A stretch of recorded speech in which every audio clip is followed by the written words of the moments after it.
मित्रों, हमारे मन में बहुत बड़ा सवाल रहता है। हम भारतीय जनता पार्टी के लोग बहुत प्रयास करते हैं समाज में जाकर एक ऐसा वर्ग जिसकी बहुत बड़ी तादाद है, जिसकी अपनी बहुत जरूरतें हैं, जिसको तालीम की जरूरत है, जिसको अच्छी स्वास्थ्य की जरूरत है, जिसको अन्य तमाम संसाधनों की जरूरत है, जिसको रोजगार की जरूरत है, वो आखिर भारतीय जनता पार्टी से इतनी दूरी क्यों? क्योंकि कई कई पोलिंगें खुलती है तो लोग पहले ही कहने लगते हैं ये पोलिंग में आपको कोई वोट नहीं मिलने वाला है, यहाँ पहले ही कहे इनको वोट मिलने वाला है। हम तो यह कारणों को खोजना चाहते हैं कि आखिर एक ऐसा कौन सा भेदभाव इस सरकार के साथ होता है जिनके कारण हमको वोट नहीं मिल पाता।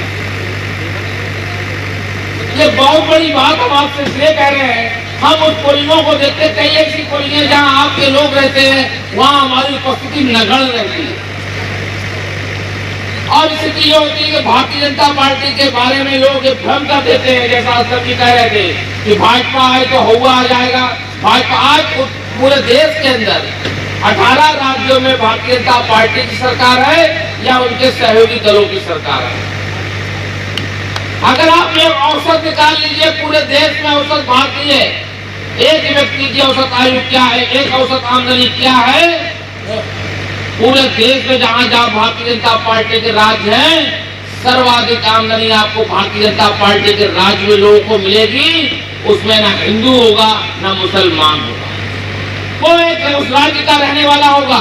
अभी उत्तर प्रदेश में प्रति व्यक्ति आए जो पूरे देश के अंदर 17वें नंबर पे थी, आज उत्तर प्रदेश में वो आए दूसरे नंबर पे आई। तो क्या वो दूसरे नंबर पे सबका हिंदू आई क्या आई क्या?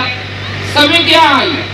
हम भी चाहते हैं कि आपके साथ 2 कदम चले, लेकिन आपके मन में भी यह भावना होनी चाहिए तब तक डर और भय, और डर और भय से किसी को कुछ नहीं। पूरे फर्रुखाबाद में 14 थानों में अगर FIR लिखी जाती होगी 25 लाख लोगों के बीच में, मात्र 15 से 20 हजार रिपोर्ट FIR दर्ज होती होगी पूरी 1 साल में। और उसमें भी अगर मुस्लिम भाइयों की रिपोर्ट पूछता हूँ तो मुश्किल से मुश्किल 2 से 3 हजार पूरे साल की। एक थाने में मुश्किल से 50 से 100, और उसमें भी कुछ ऐसे लोग हैं जो ये चाहते हैं कि हमारी गलत सिफारिश हो। आप मुझे बताइए कि यदि हम उसको गलत सिफारिश करेंगे, वो आदमी कल आज हमें डसेगा, कल आपको भी डसने का काम करेगा, छोड़ेगा किसी को नहीं छोड़ेगा। ये आपको हमारी गलतफहमी रहेगी कि हमारी समाजवादी पार्टी सरकार होती है, हमारी जिला कोई नेताओं के पास 5% लोग ऐसे हैं जो नेताओं के पास काम के जाते हैं। 95% लोग अपना खुद का रोजगार चलाते हैं, लेकिन वो 5% लोग भय भर देते हैं क्योंकि उनको मालूम है कि हमारी आमदनी तो इनको भय भरने में ही है, हमारी रोजी रोटी इनको भय भरने में ही है। वो ऐसी तकरीरें करेंगे, ऐसी बातें करेंगे, और हमें पूछना चाहते हैं कि आप तय कर सकते हैं। इतनी बड़ी आवाज एक सज्जन कह रहे थे समाजवादी पार्टी में उनके यादव का 7% पर वोट है, और पूरे मुसलमान समाज के लोगों ने बड़ी ताकत से भारतीय जनता बड़ी ताकत से समाजवादी पार्टी को वोट दिया। क्या उम्मीद कर सकते हो कि समाजवादी पार्टी का राष्ट्रीय अध्यक्ष कभी समाज हो सकता है क्या? कभी उम्मीद कर सकते हो कांग्रेस का राष्ट्रीय अध्यक्ष राहुल गांधी, प्रियंका गांधी के अलावा आपसे समाज हो सकता है क्या? हम सब कह सकते हो कि भारतीय जनता पार्टी ने टिकट नहीं दी, भारतीय जनता पार्टी ने मंत्री नहीं बनाए, लेकिन भारतीय जनता पार्टी फक्त से कहती है कि APJ अब्दुल कलाम को राष्ट्रपति बनाने वाले कोई थे तो भारतीय जनता पार्टी के परम पूज्य नेता अटल बिहारी वाजपेयी थे। आप चाहते हैं कि मुसलमान समस्याओं से घिरा रहे और हम उसको डराते ये कह के रहे कि देखो अगर भाजपा आई तो आपके लिए बड़े दिन खराब होंगे। अभी सुधांशु त्रिवेदी आक्रमण के लिए कह रहे थे, आक्रमण टूट रहा है, उसमें 90% ऐसे लोग हैं जिन्होंने भारतीय जनता पार्टी को वोट दिया होगा। अगर हम वोट का लालच करेंगे, आगे आने वाली पीढ़ियों का विकास कैसे करेंगे? हम बगैर भेदभाव के साथ उस आक्रमण के अभियान को चला रहे। हम जानते हैं बहुत बड़ा दर्द है, बहुत बड़ी दिक्कत है, जिसके घर पे हथौड़ा चलता है, जिसके घर पे बुलडोजर चलता है, लेकिन समाज में यदि विकास को आगे बढ़ाना है तो हमें इस प्रकार के काम कोई निष्पक्ष बगैर भेदभाव के, और आप उठा के देखिए ना किस चीज में भेदभाव किया गया। सरकार की इतनी योजनाओं में किसके साथ भेदभाव किया गया? जो असली जरूरत थी मुसलमान को, जो असली जरूरत थी आपके समाज को, इस सरकार ने उसको देने का काम किया या नहीं किया? कहां से भेदभाव किया गया?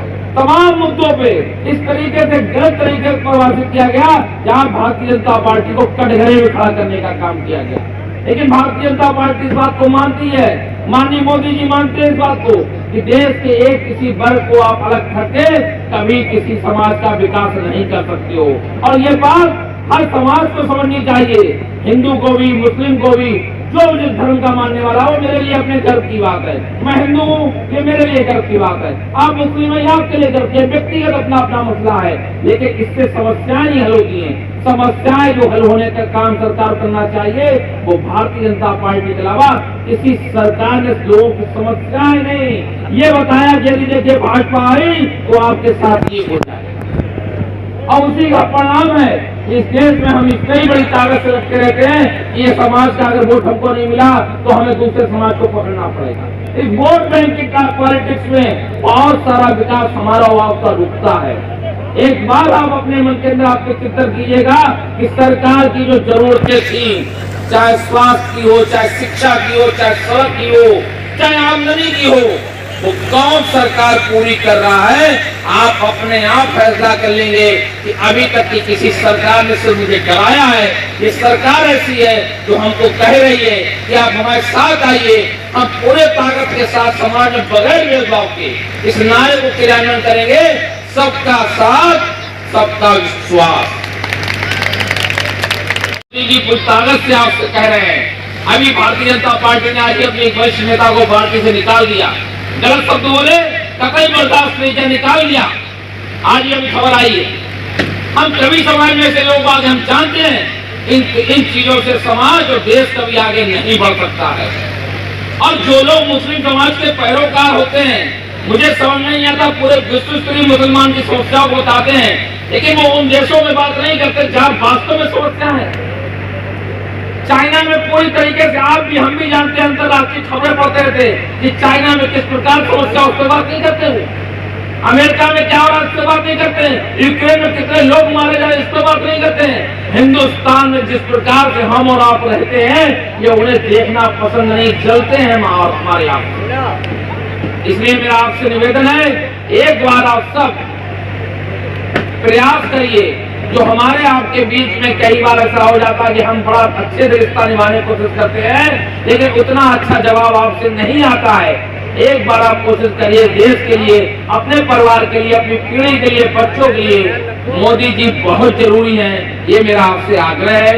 मैं पुनः योगी आदित्यनाथ जी को, और योगी आदित्यनाथ जी के बारे में तो आप सब जानते हैं, आज गोरक्षपीठ जहाँ के वो महंत हैं, उसमें सर्वाधिक कोई अगर सुरक्षित अपने को मानता है, उठा के देख के आइए गोरखपुर की लोकसभा सीट से, जहां महंत योगी आदित्यनाथ जी लोकसभा का चुनाव लड़ते थे, कितने मुस्लिम बूथ हैं जहां पर योगी जी को विजय मिलती थी, क्योंकि योगी जी उसकी रक्षा करते थे, योगी जी उनके साथ खड़े होते थे, कोई भेदभाव नहीं करते। आज भी योगी जी भेदभाव नहीं करते, वो कहते हैं हिंदू में गर्व की बात है, लेकिन एक मुख्यमंत्री होने के नाते 25 करोड़ उत्तर प्रदेश के लोग, हम उनके साथ कोई भेदभाव नहीं करेंगे। अगर माइक उतारने की बात आई तो उन्होंने आपसे भी कहा होगा, तो मंदिरों में उसी हिसाब से कहा कि माइक वहां के भी उतरेंगे, कहीं कोई भेदभाव नहीं होना चाहिए। अगर 60,000 माइक उतरे हैं तो उस पर 25,000 माइक हमारे अपने लोगों के भी उतरेंगे।